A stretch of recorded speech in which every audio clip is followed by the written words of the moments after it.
जय भीम साथियों। मैं हरिकेश्वर राम, सशक्त भारत चैनल से। साथियों, आज हम चर्चा करेंगे कि डीओपीटी ने राज्यसभा में क्या जवाब दिया है। विगत 5 वर्षों मतलब 18 से लेके 2018, 19, 20, 21, 22 विगत 5 सालों में जो यूपीएससी द्वारा जो क्लास 1 पदों पर जो नियुक्ति होती है, तो 5 सालों में टोटल कितनी नियुक्तियां हुई, उसमें एससी का कितना रहा, एसटी कितना गया, ओबीसी कितना गया। तो ये एक जवाब जो है राज्यसभा में डीओपीटी के द्वारा दिया गया। ये दिया गया 23/3/2003 को। तो उससे स्पष्ट हो रहा देखने से कि भाई ये तो शेड्यूल कास्ट और शेड्यूल ट्राइब्स और जो ओबीसी का जो परसेंटेज निर्धारित है उससे आधा ही मान लीजिए दिया गया। इतने ही लोग क्लास 1 में गए यूपीएससी के द्वारा। जैसे उदाहरण स्वरूप आपको मैं बता रहा हूं कि 2018 में टोटल 906 पदों पर नियुक्ति हुई। उसमें आईएएस हैं, आईपीएस हैं, विदेश सेवा के हैं और मालिक 906 जो नियुक्तियां हुई, उसमें से शेड्यूल कास्ट मात्र 68, 906 में शेड्यूल कास्ट मात्र 68 शेड्यूल ट्राइब्स 31 और ओबीसी 134। उसी तरह से 2019 में टोटल 733 अपॉइंटमेंट हुए कुल, जिसमें से शेड्यूल कास्ट 65, शेड्यूल ट्राइब्स 30 और ओबीसी 136। 2020 में टोटल 858 की नियुक्ति हुई, जिसमें से 61 शेड्यूल कास्ट, 29 शेड्यूल ट्राइब्स और 133 ओबीसी। 2021 में 862 नियुक्तियां हुई यूपीएससी के द्वारा, जिसमें 71 schedule caste, 34 schedule tribes, 145 OBC. उसी तरह से लास्टली 2022 में 1006 नियुक्तियां हुई, जिसमें 69 शेड्यूल कास्ट, 42 शेड्यूल ट्राइब्स और 147 ओबीसी। इस प्रकार टोटल मिलाकर 5 सालों की जो नियुक्तियां हुई उसमें 4365 नियुक्तियां हुई। 4365 नियुक्तियां हुई, जिसमें शेड्यूल कास्ट का मात्र 334 लोगों को नियुक्त किया गया, जो मात्र 7.65% है। जबकि इनका रिजर्वेशन कितना है केंद्र में? 15%। 15% के विरुद्ध शेड्यूल कास्ट का मात्र 7.65% नियुक्त किया गया क्लास 1 में ओबीसी के द्वारा यूपीएससी के माध्यम से। उसी तरह एसटी में टोटल 166 लोगों को नियुक्त किया गया, जिनका परसेंटेज होता है मात्र 3.8%। 4365 का 166 जो है 3.8% होता है, तो मात्र 3.8% लोगों को नियुक्त किया गया। जबकि शेड्यूल ट्राइब्स का केंद्र में रिजर्वेशन आरक्षण जो है 7.5% है, तो उनको भी आधा के आसपास, आधा से भी कम मान लीजिए हो गया। उसी तरह से ओबीसी का पाइए, तो ओबीसी का मान लीजिए कि मात्र 15.92% लोगों को नियुक्त किया गया। टोटल आप जोड़ेंगे उनका तो 15.92% होता है 4365 जो नियुक्तियां हुई उसका। तो इस प्रकार टोटल आप देखेंगे कि हर एक जगह आधा आधा आधा करीब करीब हो गया। जबकि रिजर्वेशन मान लीजिए कि इनका 15% है, शेड्यूल ट्राइब का 7.5% है और ओबीसी का 27% है। इसके बावजूद मान लीजिए इतना कम नियुक्तियां क्यों हुई?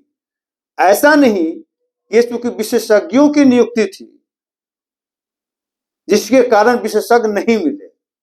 ये होता ना कि सुपर स्पेशलिस्ट मान लीजिए है, वहां लोग नहीं जुटे इसलिए कम नियुक्तियां हुई। ये जनरल सिर्फ बीएससी ग्रेजुएट लोगों का मान लीजिए कि सब था, तो इसमें नहीं मिलने का सवाल ही नहीं था।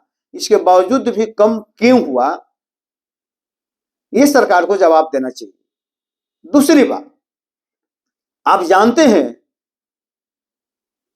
कि न्यायपालिका में आप जीरो हैं। कॉलेजियम के माध्यम से जो बहाली हो रही है हाई कोर्ट और सुप्रीम कोर्ट के जजों की, तो वहां पर तो आप जीरो हैं। यहां पर भी मान लेंगे धीरे धीरे जब से मोदी जी की सरकार आई है, ओबीसी मान लेंगे प्रधानमंत्री हैं, वो कहते हुए आते नहीं कि हम ओबीसी हैं, हम ओबीसी के लोगों को डॉक्टर अंबेडकर के चलते प्रधानमंत्री की कुर्सी मिला, ये बोलते भी हैं। लेकिन उनके कार्यकाल में इस तरह का मान लीजिए कि फेरा फेरी, शेड्यूल कास्ट, शेड्यूल ट्राइब्स और ओबीसी की हकमारी कौन कर रहा है? हकमारी जहां कहीं भी होगा, मतलब कहने पर साधारण चीज नहीं है कि आपका मान लें कि 10 होता हम तो वो खा लिए, एक दिन का मतलब नहीं है। लेकिन ये इतना जो सीट कम हो गया 50%, शेड्यूल कास्ट, शेड्यूल ट्राइब्स जो वहां पर जाते, तो क्या वहां भोजन करने के लिए जाते? क्यों बेचैन है आरएसएस के लोग? क्यों बेचैन है बीजेपी के मानसिकता के लोग? आरक्षण विरोधी लोग क्यों बेचैन है कि इन लोगों का अधिक से अधिक प्रतिनिधित्व को कम कर दिया जाए? क्योंकि वो प्रतिनिधित्व को महत्व को समझते हैं। जब प्रतिनिधित्व बढ़ेगा, सक्षम और निर्णायक प्रतिनिधित्व बढ़ेगा, तो बेईमानी करने में उनको नहीं बनेगा। अब बेईमानी करने में नहीं बनेगा तो दूसरे का हक जो है वो छीनने में उनको नहीं बनेगा। इसी कारण से सारी व्यवस्था इस तरह से की जा रही है कि कार्यपालिका में भी मान लीजिए पूरी तरह से मान लीजिए कि नियंत्रण कर लिया जाए और वर्चस्व किसी भी कीमत पर मान लीजिए कि वर्चस्व बरकरार रखा जाए। उसी के तहत लेटरल एंट्री का प्रावधान हुआ, उसी के तहत गरीबी के नाम पर रिजर्वेशन का प्रावधान हुआ। और इसके बावजूद भी 50% जो रिजर्वेशन है, इसमें भी उतना सीट मान लीजिए नहीं दिया जाना, ये क्या दर्शाता है? कहां चूक मान ली की है? तो ये प्लान वे में योजनाबद्ध तरीके से है, हमारे लोगों को नहीं पता है। हमारे लोगों को सामने फेंक दिया गया है कि तुम्हारा धर्म खतरे में, धर्म को बचाओ।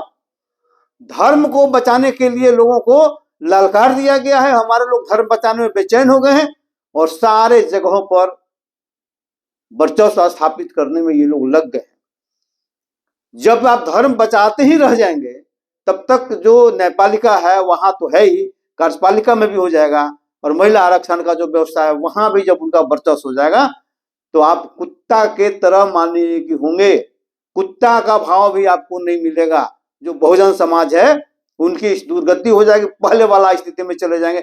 डॉक्टर अंबेडकर ने जिस तरह से पुराने स्थिति से आपको आज की स्थिति में लाया है, आप पुनः पुराने स्थिति में चले जाएंगे। आपका जीवन तो कट जाएगा, हमारा जीवन तो कट जाएगा, लेकिन आने वाला पीढ़ी गुलाम बनकर रहेगा। और गुलामी की ओर ले जाने के लिए सारा व्यवस्था मालिक हो रहा है। और उसका झलक मान लीजिए किसी में 18 से लेके 22 तक का जो क्लास 1 पद पर नियुक्ति का मामला है, ये मान लीजिए स्पष्ट मान लीजिए हो रहा है। इसलिए जागने की जरूरत है। हमें प्रतिनिधित्व की जरूरत है, सक्षम प्रतिनिधित्व की जरूरत है, निर्णायक प्रतिनिधित्व की जरूरत है। मंदिर बचाने का हमारा काम नहीं है। धर्म जिसको बचाना है, जिसको फायदा अपना बचावे। एससी एसटी ओबीसी को अपने हक को बचाने का लड़ाई लड़ना चाहिए। उनका हक कोई छीने नहीं। और हक तभी नहीं छीनाएगा जब आपका हर एक जगह प्रतिनिधित्व होगा। डॉक्टर साहब ने, डॉक्टर अंबेडकर ने इसकी व्यवस्था किया, तो क्या हम लोगों ने उस व्यवस्था को आगे बढ़ाया? हम छोटी छोटी बातों में उलझ कर रह गए। हमारा हिस्सा वो खा रहा। अरे जो टोटली है तुम्हारा वर्ग का हिस्सा नहीं मिले, तुमको कहां से हिस्सा मिलेगा? जब शेड्यूल कास्ट का 15% हिस्सा नहीं मिलेगा, तो सभी को हिस्सा कहां से मिलेगा? शेड्यूल ट्राइब्स का 50% हिस्सा मिलेगा और दूसरा कोई खा जाएगा, तो और लोगों का शेड्यूल कास्ट में तो सबको नहीं मिल पाएगा ना। उसी तरह ओबीसी का स्थिति है। तो मेन लड़ाई मान ले कि आपका हिस्सेदारी का है, प्रतिनिधित्व का है, सामाजिक प्रतिनिधित्व का है, और इसीलिए रिजर्वेशन का व्यवस्था है। और केंद्र सरकार जानबूझकर मान ले किस तरह से कर रही है नरेंद्र मोदी के रहते, और फिर नरेंद्र मोदी जाएंगे हम बैकवर्ड हैं, हम बैकवर्ड हैं, बैकवर्ड के नाम पर हमको वोट करिए। तो एससी एसटी का विरोधी कौन है? एससी एसटी ओबीसी का विरोधी वही है जो शेड्यूल कास्ट और शेड्यूल ट्राइब्स ओबीसी में है, वहां नेता है और किसी और का काम कर रहा है। सिर्फ इस वर्ग में जन्म ले लिया, जन्म लेने से कुछ नहीं होता है, और काम कर रहा है मान ले के दूसरा का, और उसके वो जो प्रधानमंत्री बना हुआ है। ऐसे ही मंत्री भी लोग हैं, ऐसे भी नेता भी हैं।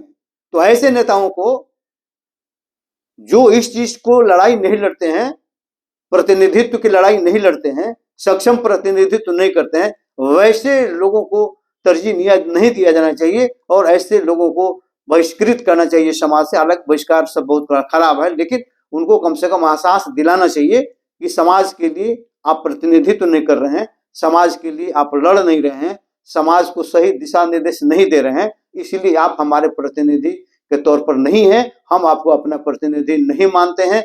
आप दूसरा का प्रतिनिधि हो सकते हैं, हमारा प्रतिनिधि तो कदापि नहीं हो सकते हैं। तो साथियों, ये बड़ा गहन चिंतन का विषय है कि ऐसा क्यों हुआ यूपीएससी में कि 50% से कम आपको रिजर्वेशन है, 50% और उतना भी नहीं मिला है आपको। तो जो दूसरा लेगा, कौन ले गया?